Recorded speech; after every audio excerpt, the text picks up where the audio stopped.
Hello, hello, hello, hello. This is Willie Cartwright with from Save to Sane. We're here every other week, and we're glad to have all of you who join us. We're glad to have you here with us today. Whether you are joining us live or you are joining us or listening to this at a later day and time, we certainly appreciate that. We also appreciate where you are joining us from, whether you are on the East Coast, Central Time Zone, Mountain Time Zone, or Pacific Time Zone, where I am now. I started off in the Eastern Time Zone in the Atlanta area, and as the last year and a half, I've been relocated to the West Coast. So we are in the Pacific Time Zone. So we're glad to have all of you that have joined us today, and would like to say again, thank you for all of that. We have a very interesting and dynamic topic for today. And hopefully, it stirs up enough interest and we can go on and on. It was something that a topic that I had been thinking about and sort of following for some years now. It is of special interest to me because I am, I guess, part of what's going on from a certain standpoint. And so I have a unique view of it. And so I have a personal view of it and a unique view of it. And so we will get into that in just a second. But let me begin, as I always do, by saying thank you to a couple of people. Namely, the first one is Taisha Essick, who, again, I think I said this a couple of weeks ago, and I still need to reach out to her, but I have not heard or seen of her lately. And so, Taisha, if you're out there, reach out to me. Let me know that you are good. I'm going to reach out to you and make sure that you are all right. But Taisha is one of the people, one of the first people to reach out to me and encourage me to get this podcast going.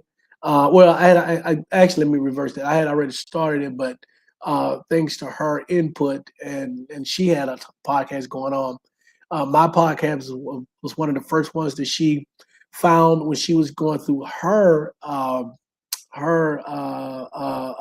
deconstruction, and she reached out to me, and so she's given me a lot of pointers and insight into how to run a podcast and do a podcast, and quite frankly encouraged me to continue to do this. So I'm always appreciative of her.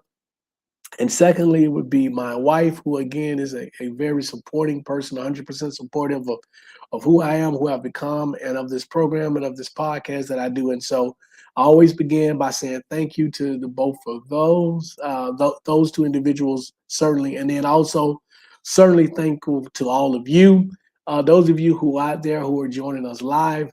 Please put a comment, say hi, let us know that you're out there. I see Christine has been on for a minute.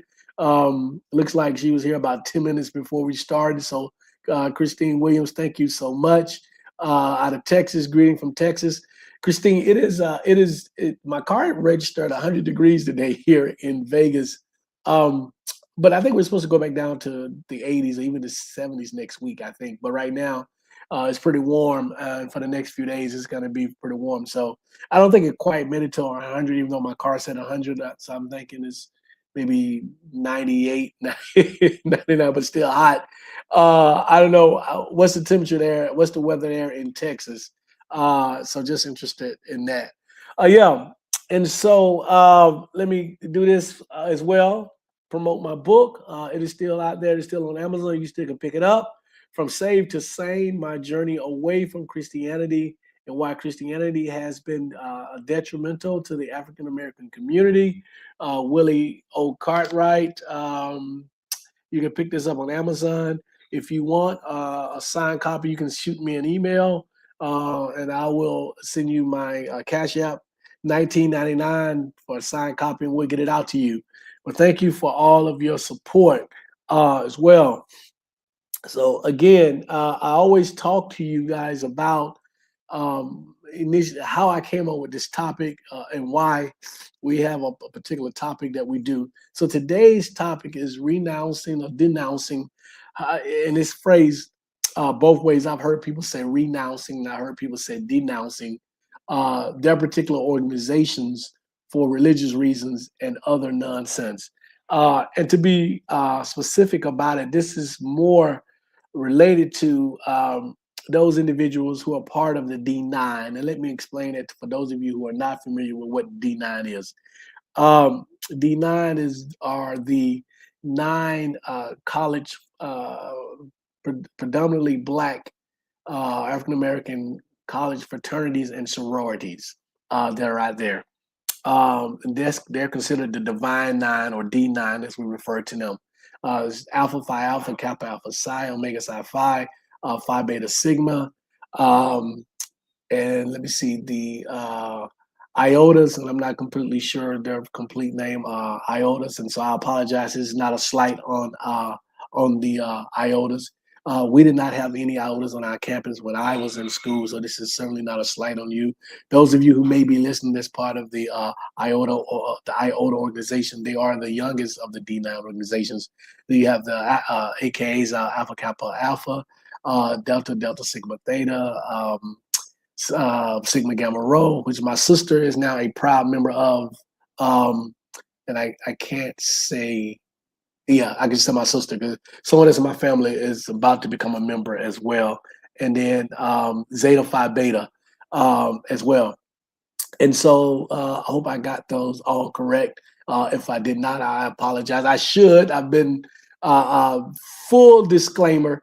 One of the reasons why this is of interest to me is because I am a member of one of the D9 organizations. I think I've mentioned it before, but I am a proud member of Alpha Phi Alpha Fraternity Incorporated, initiated, that's what we say now, pledged to initiate it, the spring 90.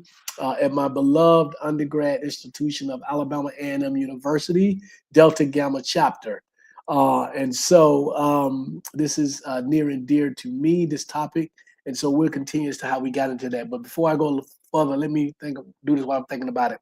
Shout out to Mandisa Thomas and the Black non-believers, walking by sight, not faith. There's a t-shirt I picked up at the conference. Again, Mandisa Thomas is the she runs that organization, that Black Non-Believers. It is a international organization. Basically what it says, Black Non-Believers, which is a wealth of information, a wealth of content. Great guest. I've been a guest twice on her program, on a Saturday program called In the Cut. So support non-Black believers and Mandisa Thomas. This t-shirt, walk by sight, not faith. Love it. I don't wear it enough. I need to wear it more often. But yeah, so do that. So this renunciation and renouncing and denouncing your organizations, in particular the fraternities and the sororities. The first time that I had heard of this happening, but it was very sporadic. I would see a couple of clips of people here and there who would denounce their sorority or fraternity because, in their words, it's been a variety of reasons. It's all centered around their faith and their religion. People would say, well, it became a god, or is an idol, or you bow down to a certain god or whatever, or however they phrased, but they all felt that it was interfering with their religious growth, or that God or Jesus or whoever had told them that they need to denounce or renounce their organization because it became a god, or it was viewed like a god, however you want to phrase it. Personally, I know someone who was part of my undergrad chapter. Excuse me, that was part of my undergrad chapter. He was the first person I knew personally that denounced or renounced the organization. Some years ago, there was a brother who pledged me. The brother was deeply into the fraternity, good brother. He was serious about the fraternity. And then some years later, a couple of decades later, I heard and found out that he had renounced or denounced the organization. What I first started seeing first was him posting on social media a lot about his religion, his faith. He had evidently become very devout. I don't recall him being that devout while we were in school, but I went to an HBCU in the South, so everybody was devout, especially in the 80s and 90s. But I don't remember him being particularly overly devout. But evidently, as we grow and as we evolve, we those things happen. We change as people, all of us, one way or the other. And so his change became he became more devout in his faith and his religion. And for whatever reason, he felt that it was necessary to not only to denounce or renounce the organization, Alpha Phi Alpha fraternity, but he felt that it was necessary to at least announce it or say it to some people publicly. And so that was sort of my first, not my first, but one of my early uh, insights into people renouncing and denouncing the D9 organizations and other organizations. And we'll touch on those as well. Christine said Houston, Texas weather forecast is in the 80s today. Oh, that's nice. And the rest of the week sunny. Oh, not bad. Not bad at all. Great shirt. Yeah, thank you. I like it. Good deal. But so yeah, I just so my disclaimer is that I am a part of one of the D9 organizations. Alpha Phi Alpha is the first, the oldest African American Greek letter organization to come into effect. December 4th, 1906. We were founded at Cornell University with 7 founders, and so we're the first the, black letter, I mean Greek letter fraternity or sorority African American founded. And so why are we doing this? Why is it that we? So let me just give some history. So some people may ask.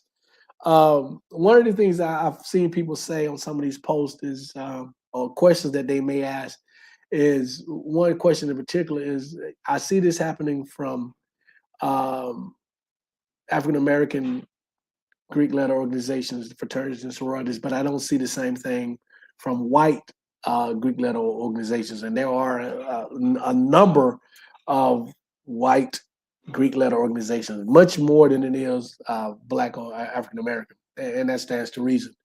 One of the reasons why this is not the case, or one of the reasons why you don't see this, or at least see this as much, I've never seen it, but that doesn't mean that it doesn't happen. But one of the reasons why you don't see that is because in the African American Greek organizations, fraternities, and sororities, this is a lifelong thing for us. We just don't stop after college; it becomes a lifelong thing, and so we have what we call graduate chapters, meaning that there are once you graduate, there are chapters in many cities across the country and in many cities across the world, in many other countries where you've graduated, you can still serve and be a member of the organization and be an active member of the organization through what we call the graduate chapters. And these are chapters that are obviously ran by graduates or people who graduated from universities or adults who run an organization. And at this point, the organization has become a lot more about service and service to the community, um, and those type things, as opposed to an undergrad. It was about service. We are about service as an organization, but you're talking about 18 to 22 year olds, and so there's a little bit more sort of the college life that goes into it. But don't get it twisted. As we say, there's a lot of service oriented things that happen even in the undergraduate level. And so one of the reasons why you see this happening with us now is because this is something that we carry on until the day we die. So I'm an alpha until the day I die. I have been active recently in the chapter here, but I need to become fully active. And I haven't been fully active as an adult, as a postgraduate student since the early 2000s. But I've still have attended meetings, done mentoring through the organization, participated in service events through the organization, and all of that. And so that's one of the things that sort of that how we stand out from the white organizations is that this continues through life. Also, you have adults who are who graduated from college or earned a degree who, for whatever reason, did not participate in the initiation process as an undergraduate. And so they decided now that they want to be part of one of these organizations, and they participate as an adult or as a graduate or person with a degree, post degree. And so that's another thing. I don't know if that happens with the white organizations, but I know for us it does. And so you have people who, for whatever reason, did not become part of one of the organizations when they were in school or in undergrad, and waited until they graduated, got well established, whatever, and became part of the organization. And those people are just as much brothers or sisters as those of us who were initiated in the undergrad level. And so that continues. And so what happens now is that you have people who are part of these organizations, even as adults, and these organizations are a large part of their life, part of what they do, part of who they are. And then, whatever reason, you get some of these individuals who decide that not only do they want to renounce or denounce the organization, but they want to do it publicly. Um, and so, the rationale behind that, I guess, is that they are quote unquote exposing the organizations for what they think that these organizations are about, or the harm and the dangers of these organizations, especially when it comes to your relationship with God or your religion. Um, let's just sort of clear up some of the myths. First of all, almost everybody that I knew, I would say, and the reason why I'm saying almost everybody is because you can't possibly know everybody. But everybody that I knew of who were part of the organization with me, undergrad and graduate level, were all devout Christians, were all believers in God. Um, and you know, up until I came out and sort of deconverted. And so the guys that I know now, who I associate with now, who are part of the fraternity, my line brothers guys from my chapters, guys from the graduate chapter here in Vegas, and guys that I knew in Tennessee, Alabama, and Georgia, all with few exceptions, all have been um, devout believers in a God or a higher power. Many have been part of the clergy. Many have been pastors and deacons, um, brothers who are Catholic, brothers who are Muslim, but all of them believe in some type of higher power, God uh, or a deity. I know personally a couple of close friends of mine, fraternity brothers of mine, who are at best agnostic, might be atheists, but that's very few. I know Kappa, who is a guy who's a member of Kappa Alpha Psi, who is an atheist, but that's for few and in between, very few. He's also a really good friend of mine. Um, but anyway, and so the so that's sort of a dichotomy when you hear these people renouncing or denouncing their organizations because it somehow interferes with their religious life. And I look at this and say, I'm telling you, all the people as a matter of fact, I think that if someone were to take a survey um, about demographics across organizations, I wouldn't be surprised if members of the D9 as a demographic were the most devout and the most religious demographic out there. Um, and so I would not be surprised at all if that was to be the case. And so we know a lot of famous clergy members, famous ministers and pastors and deacons and gospel singers who are part of the D9. Everybody from my brother, Dr. Martin Luther King, a lot of current pastors who are a member of D9. We have guys who just become members of the D9 who are pastors and gospel singers. So the whole 9 yards. So I say all of it to say that this whole thing about it interfering or it's taking the place of God or being God-like, I don't. It makes no sense to me. And granted, now this is coming from my perspective. This is coming from my position as a person who is an atheist, and so it may seem like I am defending these individuals who are devout believers But what I'm defending is the idea that a person can be a believer, a devout believer, and still be a part of the D9 organization. To me, that is a completely separate issue. I may not be a believer anymore, but I know these people um, that are devout and that are true believers, and these are some really really wonderful human beings, great people, and their faith is not at all challenged by being part of these organizations. I know several personal friends of mine who are part of one of the D9 organizations, who are ministers, who are deaconess, gospel singers, all of that, all the way, completely, all the way in. And they are absolutely wonderful people. I've never seen or heard anything demonic or evil, however you want to phrase it, about these individuals. And so again, it just sort of makes me just sort of wonder what's the purpose behind all of this. Um, Another misnomer or disclaimer that we should talk about is that somehow becoming initiated into one of these organizations is somehow demonic. We somehow worship something evil or a different god. I can speak personally from Alpha Phi Alpha fraternity, being in the organization now 36 years. I've been a member of this organization for 36 years. There's absolutely nothing about worshiping another god, being demonic, evil spirits, none of that stuff that is part of the initiation process. That's part of the history. None of that.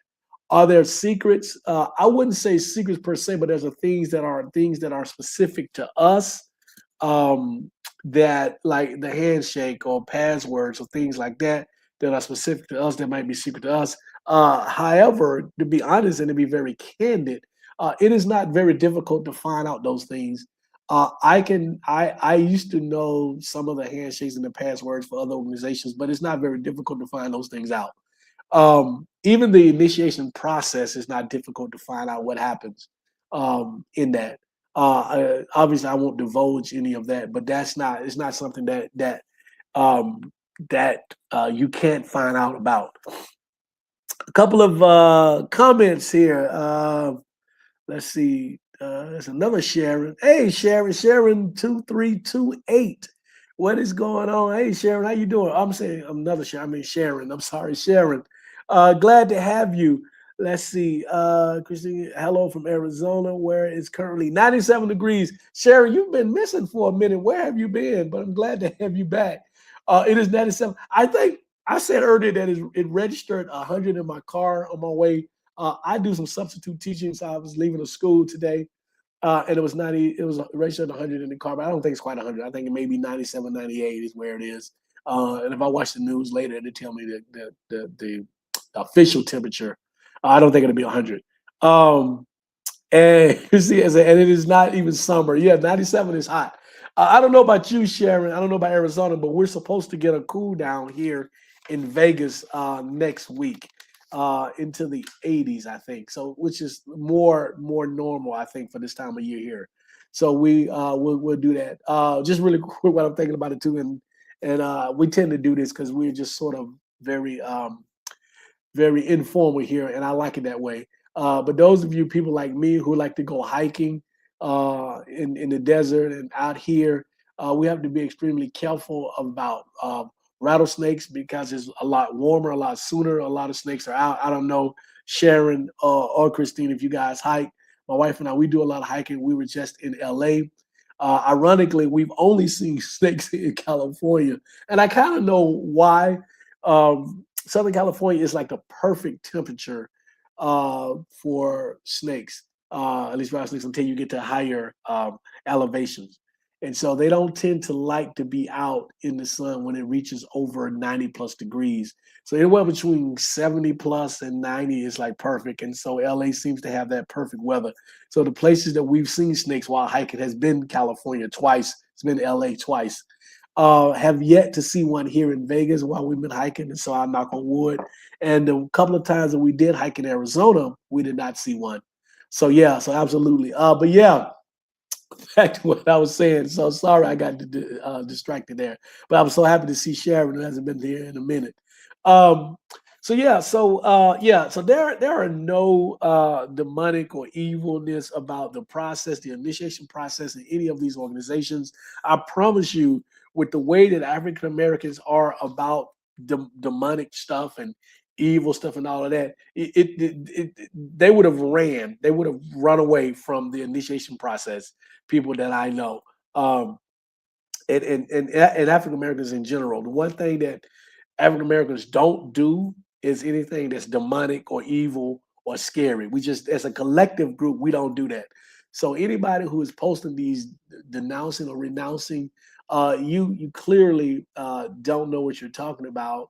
Um, None of that whatsoever.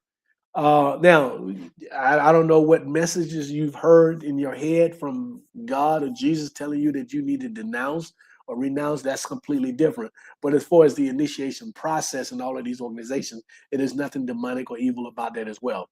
I think the third thing is, if you allow an organization to become your all, your everything, and it's just not about fraternities or sororities. It could be about any organization that you're a part of.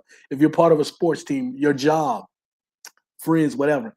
If you are a religious person, and you allow anything else to take the place of that, or to be more important than what you think should be important, then that is you. It has nothing to do with the fraternity or the sorority. That is you as a person, because it can be anything. It could be a sports team. It could be a job. It could be whatever.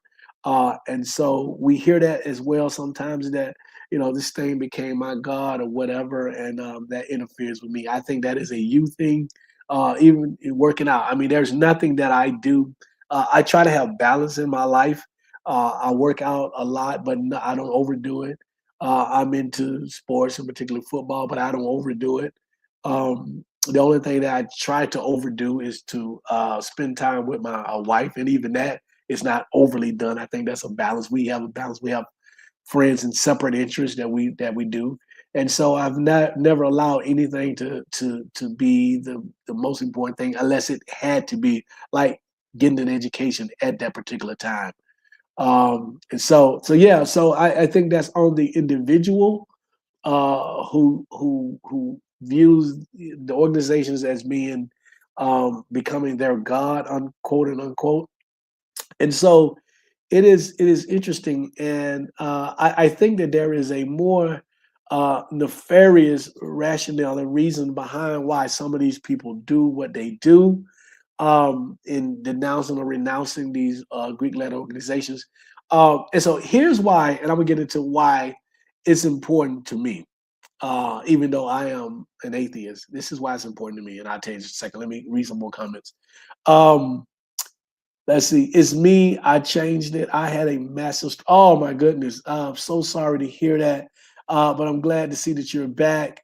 Sharon said I had a massive stroke in June. Sharon, hope that you are doing. I gather that you are doing much better.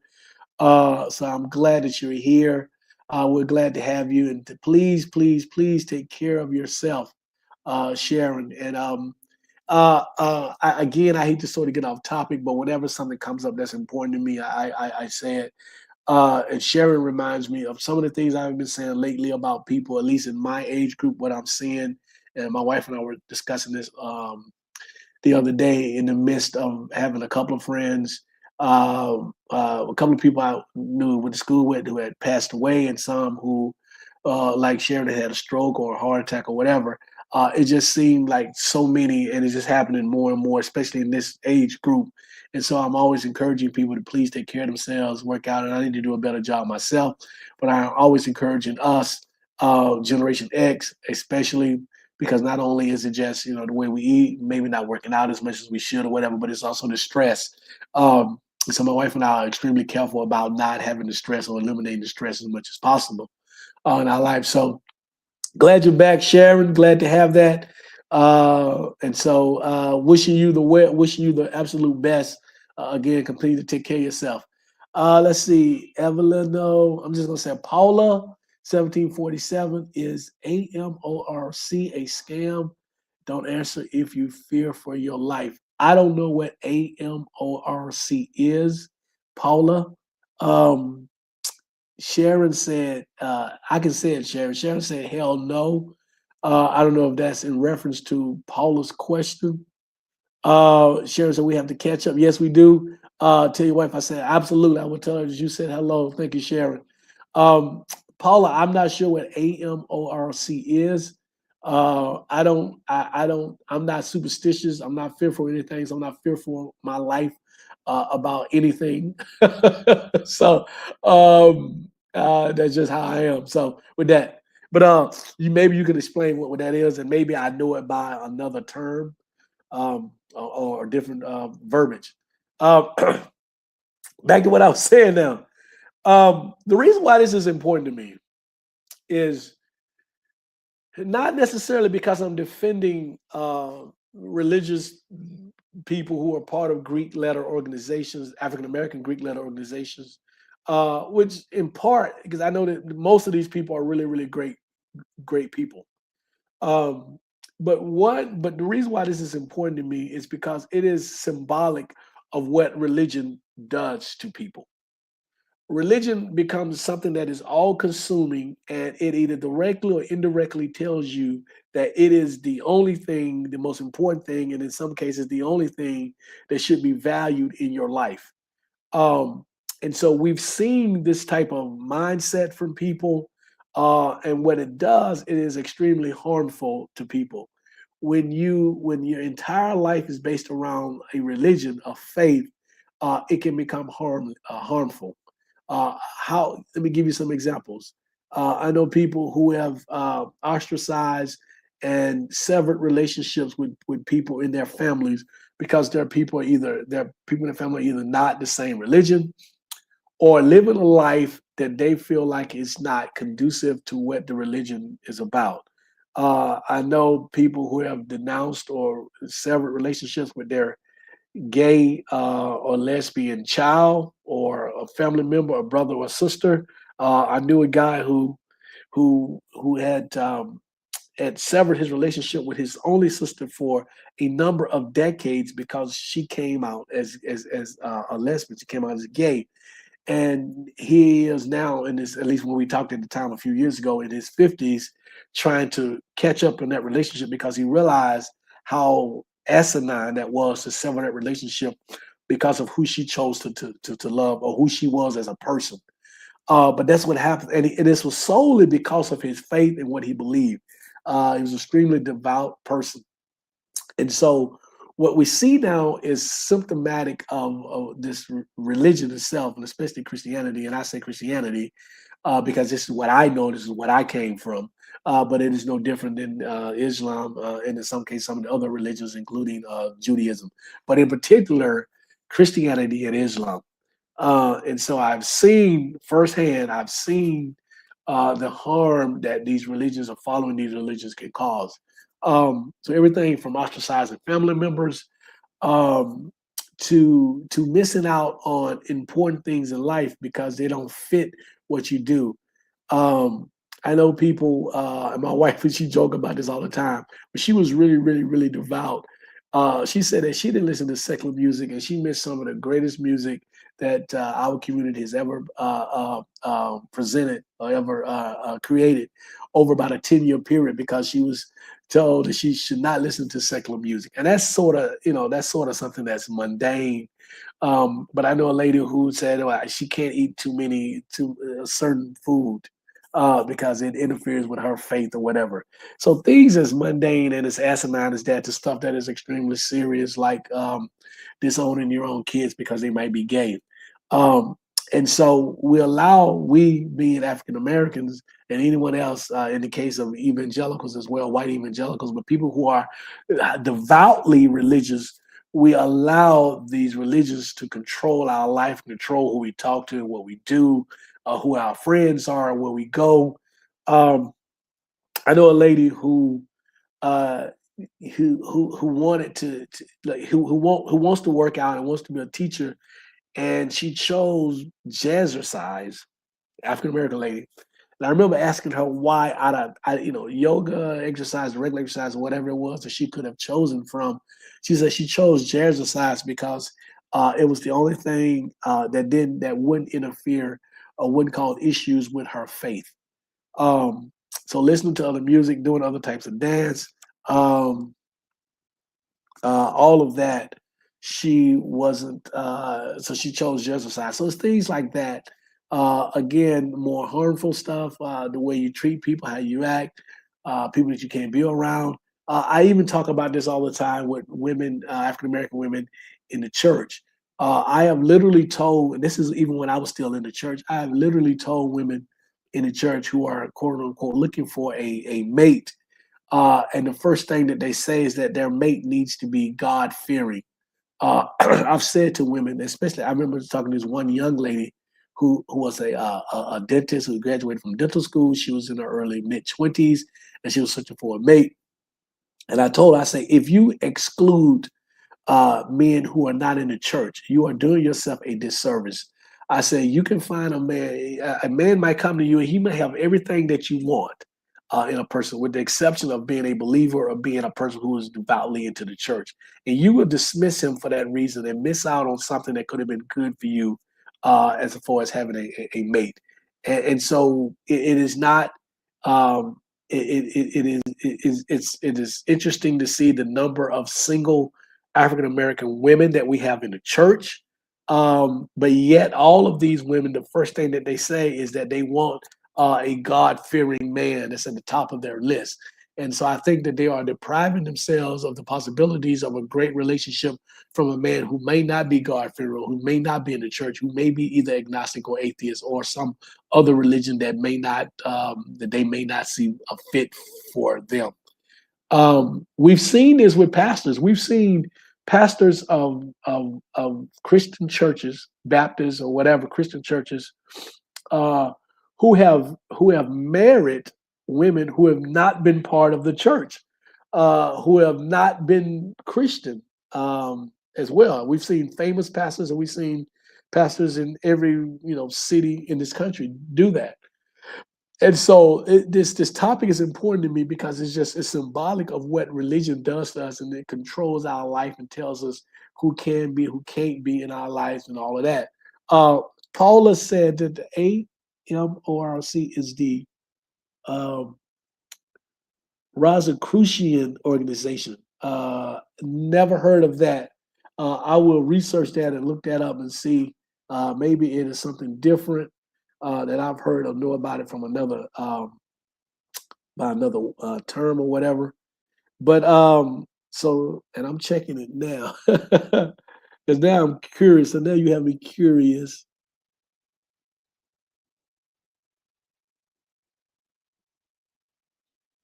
Rosicrucian. Ooh, let's see.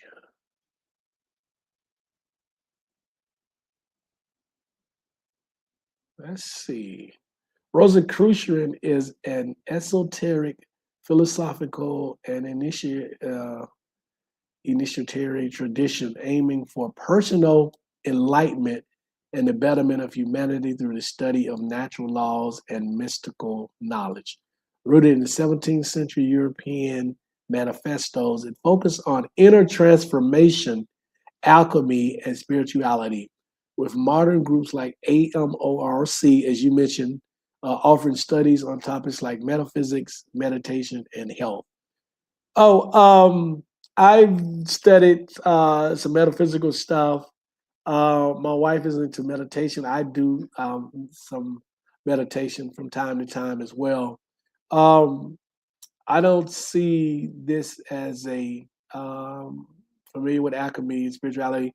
I don't see this as anything A that I should be fearful of, or B um, that I'm not sure the relationship to the topic. Paula, you can maybe tell me that, but certainly appreciate that. Yeah, it is. I guess it's just a umbrella topic for a lot of the other things that some of us may be engaged in with spirituality, meditation, alchemy, metaphysics, and all of that. So I'm not sure, but no issue with that whatsoever. Um, back to what I was saying. I'm sorry, but thank you, Paula, for that. We certainly appreciate those comments and insights. So this is harmful because of it's symbolic of what religion does to us. I oftentimes see Jehovah Witnesses. Are they Jehovah Witnesses? Or the Seventh Day Adventists, Jehovah Witnesses that are out passing out flyers and all of this. Um, and I'm like, there's a lot more things that you could be doing on your Saturday that I'm sure that you would want to do. But again, this religion tells you that you need to do these type things, knocking on doors. I also see the Mormons doing some of the same things, riding the bicycles, knocking on the doors. The uh, Hare Krishners doing some of the same things. Um, Also, and I've seen these women or these people out, and it could be 100 degrees depending on what city they in with high humidity, 90 degrees in the humidity.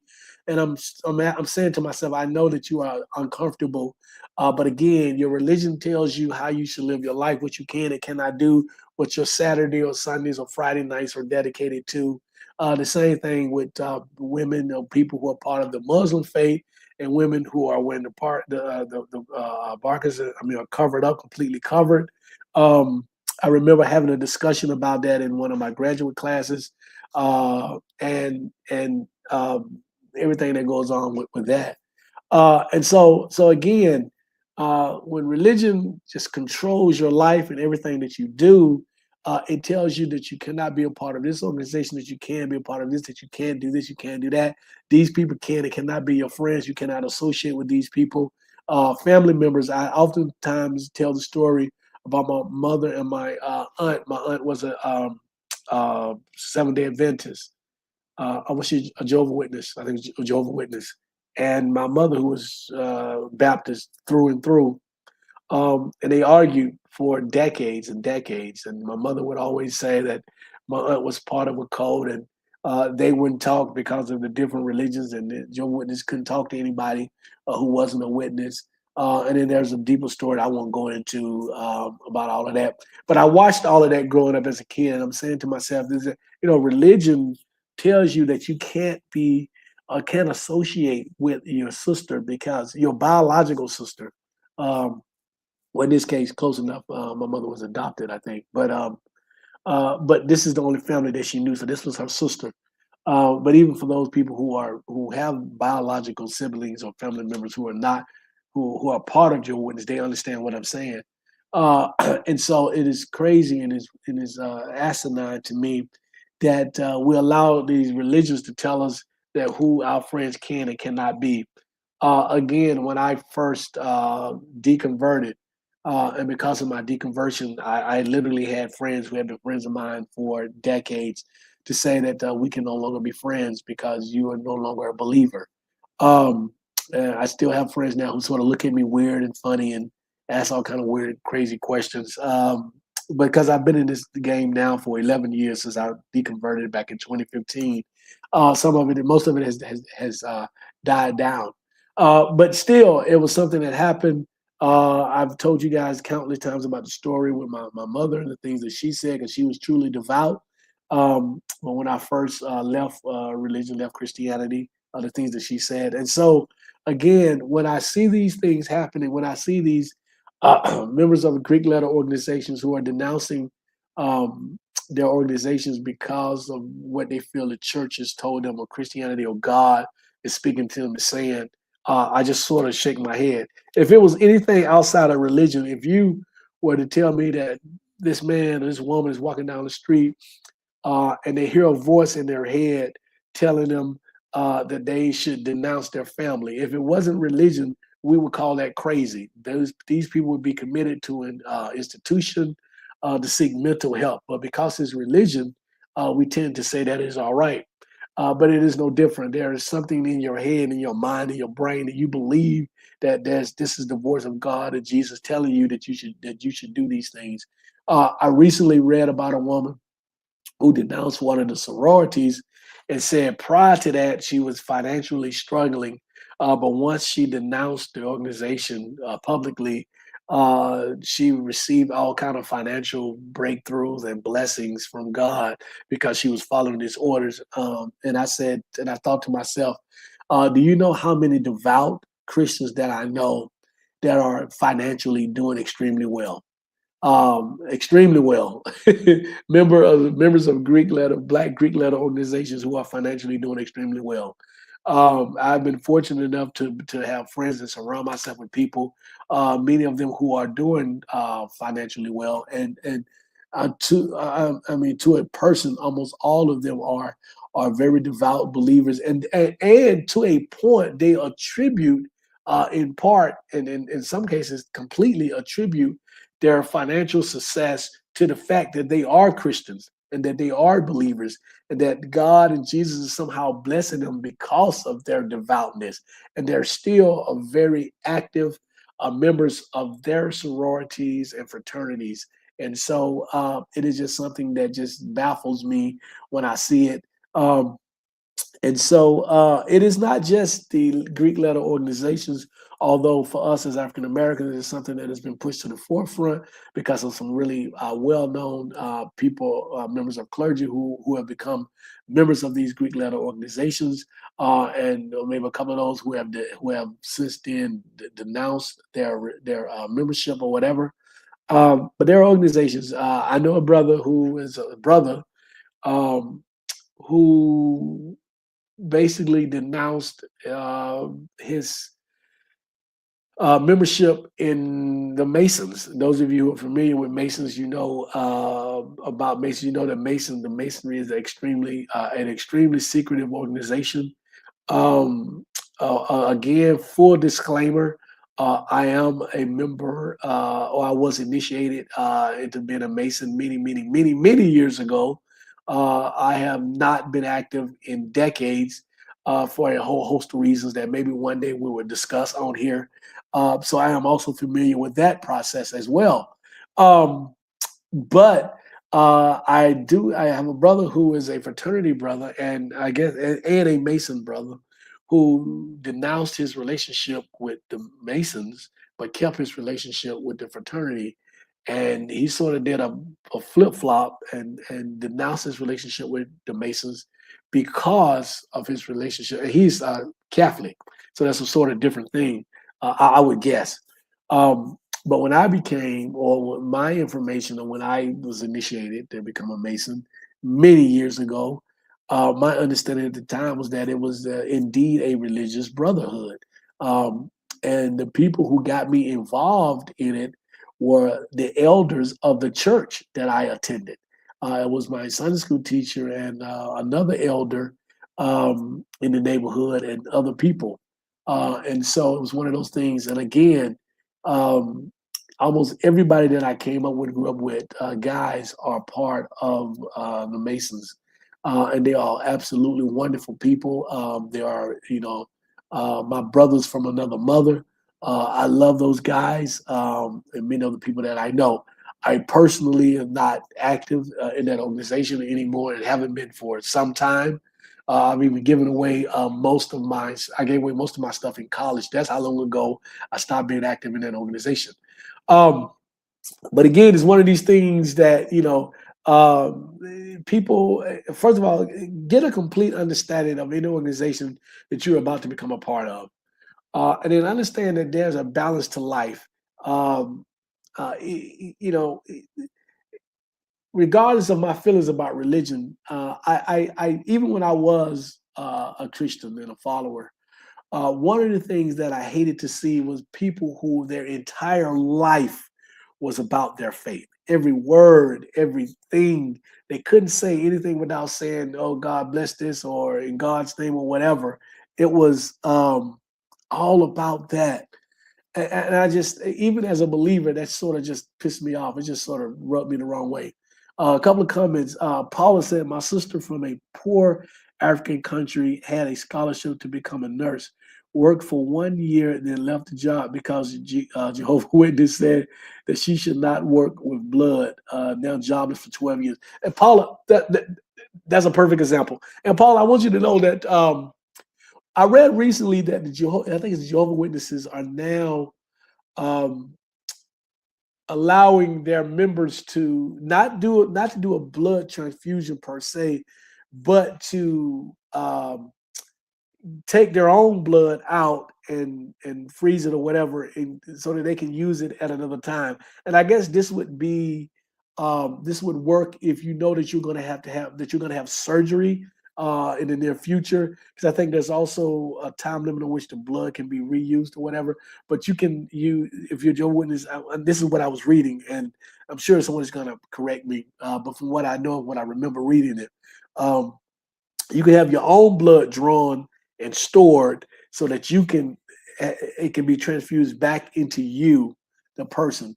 That hasn't always been the case with Jehovah's Witness. They flat out refuse any kind of blood transfusion. So you can see how things are changing. But Paula, that is a perfect example of someone who basically has ruined their life because they're listening to man-made religions, uh, to come up with these ideas and these policies and these practices and these norms, which makes absolutely zero sense. Texas guys, what's going on? Glad to have you with us, Texas guys. Yeah, we're talking about renunciation and denunciation of organizations, particularly D9, the Divine Nine, black sororities and fraternities that you see a lot of some of our people on social media denouncing because it quote unquote interferes with their religion and their faith, and God has told them that they need to renounce and denounce these organizations. And so that's what we're talking about today. Excuse me, but glad to have you with us. And so I will close out with this. As I said before, just be aware of the organizations that you are becoming a part of, and understand that there's a balance to life. And I don't care if it's a religion, I don't care if it's a sports team, I don't care if it's a job, I don't care if it's a hobby, I don't care if it's a relationship. We can overdo anything. We can become too engaged in anything, and it becomes the primary or the only thing that matters in our life, to the detriment of other things in our life. And so we need to be careful of that. This is just not about. This is just not. This not only happens in religion, although I think religion may be one of the most extreme cases of it. Let's just be careful. Those of you who are watching and seeing these people denounce or renounce these organizations, and you're not a part of these organizations or haven't been or not privy to the information, just understand and believe um, that damn near 99% of the people who are in these black Greek letter organizations are devoutly religious people. um, and so these people are outliers. I mean, are outliers. Those that are leaving and renouncing and denouncing these organizations. And there is nothing demonic about these organizations. There is nothing secretive to the point where there's something bad or they're hiding certain secrets or whatever that can be harmful to people. None of that whatsoever. I'm saying this as a person who's part of one of these organizations and has been a part of one of these organizations for 36 years. It was nothing, and so it's just baffling to me. And so I will continue to watch these denunciations and these renunciations with with a bit of chuckle, not really angry anymore, just sort of chuckle and sort of laugh at it. And sort of go on with that. But yeah, that's pretty much what I have on that. Paula said, "Are you back in Christian faith?" No. Why would I? I will never go back to the Christian faith. I would never go back to any faith. Um, I am. I am. You know. I will. I know you said don't say never. It would take something extreme, Paula, for me to become a Christian again. Something very extreme, something or unforeseen, something that I cannot even imagine. It would take something that would literally be a miracle to make me go back to any kind of faith. Paula, on this show, on this podcast, it's probably been about 2 months now, maybe 3 months now ago. I officially came out as an atheist, and that is a term that I had not used for 10 years that I had been out of that I had left religion. But I felt that it was important and necessary not only for me, but for those who follow me, who follow this podcast, and for those who are in this space, that I admit that I am an atheist, and so I'm very proud of that. I am a very proud Black atheist. I have, there is no, I have no desire to go back. I am 100% um, good in my position and what I feel and how I feel about it. So, no, I am not going back to the Christian faith. Haven't thought about it, won't think about it. And again, you can't say never or whatever, but it would take something very extreme. Um, uh, Christine said it, going back to Christianity is like a dog going back to his vomit. It is liking a freed slave going back to the plantation and asking to be a slave again. That's what I liken it to. And so that unless something extreme happens, that is not going to happen. I am well of age, and so I am comfortable. I understand that life.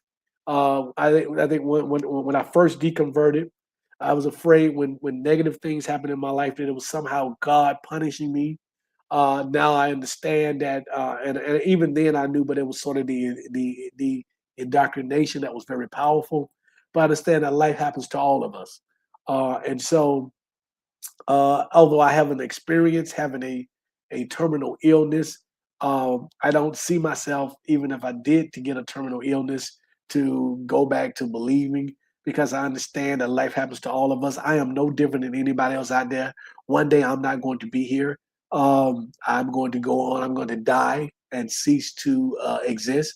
And that's the same thing for all of us. So whether you are a believer or not, um, there's never been a believer that has defeated death. There's never been a non-believer who has defeated death. Death comes for all of us. Illness comes for, if not all of us, most of us. Um, and so that's just part of life. Um, I've been fairly fortunate, but I don't see it as anything that I've done other than try to take care of myself and be healthy. But even with that, I know people who've done that better than I have, who have been stricken with terminal illnesses or whatever. So I'm here enjoying life, spreading the message. I'm having to create a space where those of us who are not believers, who are not Christians, who are not part of religion, can come and have conversation, have dialogue, and feel comfortable and find like-minded people. And that's what I do. Other than that, my wife and I are focused on enjoying our life, how many ever years we have left here on this planet. We're trying to enjoy everything that we can, and so that's who I am. So thank you for that question, Paula. I hope that clears everything else. Clears everything up. For the rest of you, I will see you in a couple of weeks. Thank you so much for being here, Christine and Paula. Let me see who else do we have here. Sharon, thank you, and take care of yourself, Sharon. Let's see who else. It was someone else, and everyone else who's on here who may be listening who did not make a comment. Those of you who will listen to this at a later time, a later day, thank you so much for all of that and your support. And again, stay safe. I will see you guys in about 2 weeks, and we'll have another interesting topic. Thank you.